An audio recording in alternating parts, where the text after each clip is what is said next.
Chers amis de Saint-Antoine, nous vous saluons de Chambéry, où nous avons passé le dimanche dernier, donc hier.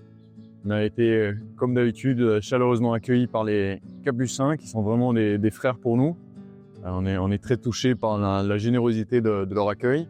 On a aussi profité donc pour reposer nos jambes, un peu moins reposer du point de vue contact. On a eu beaucoup de rencontres, des rencontres très belles. À la fin de la messe, à la fin, j'ai rencontré une famille qui était, elle, très attachée à Saint-François. Ils lisaient les Fioretti de Saint-François et de Saint-Antoine en famille. Ça m'avait beaucoup touché. On voyait qu'il y avait un feu franciscain, et je dois vraiment dire c'est une chose que j'ai rencontrée souvent le long de la route, dans des petits lieux. Il y avait, par exemple, à Crémieux, je me rappelle, il y avait 2 dames qui sont venues vers moi. Ils m'ont dit « Nous, on est l'OFS de Crémieux ». Et c'était vraiment beau. Pour moi, c'est beau de rencontrer donc cette largesse de l'ordre franciscain séculier qui est présent sur le territoire et qui existe. Ensuite, après les messes, on a eu, j'ai donné une conférence sur l'itinérance franciscaine. Ça me fait un peu bizarre d'en parler, donc je vais demander à Olivier d'en parler.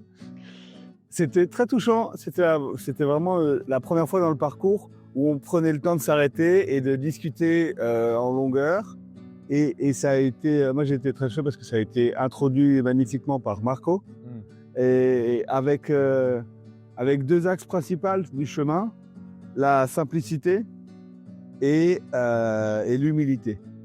Et il racontait un peu tout ça justement, et à la fin il conclut en disant eh ben en fait avec nous sur le pèlerinage il y a eu Saint François pour la simplicité, la pauvreté, et puis Saint Antoine pour l'humilité.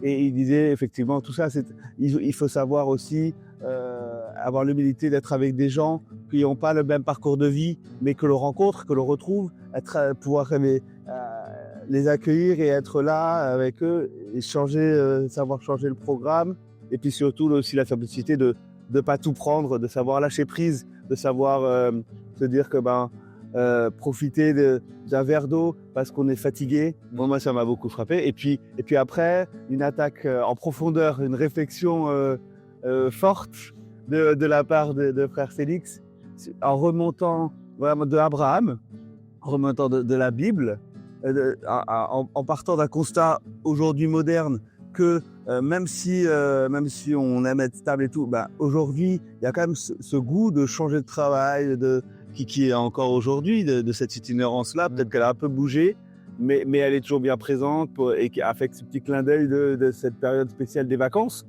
où on part. Et après, on est parti dans la Bible, dans l'Ancien Testament, avec Abraham, avec Isaü, et c'est ça? Oui, exactement.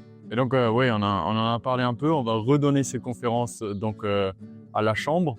Et on a la joie qu'il y a certains pèlerins donc il y a frère Emmanuel qui se rejoint à nous, que vous avez connu à Rome durant le jubilé. Et malheureusement, on a certains pèlerins qui ont fait un parcours avec nous, qui maintenant vont s'en aller. Donc, comme par exemple Olivier, on te souhaite les meilleurs vœux pour la suite. Et on sait que tu resteras en chemin avec Saint-Antoine. Et on vous souhaite la même chose. Et merci pour vos prières pour nous. Et on prie bien pour vous. Et on vous souhaite une bonne semaine. Et comme d'habitude, en route avec Saint-Antoine.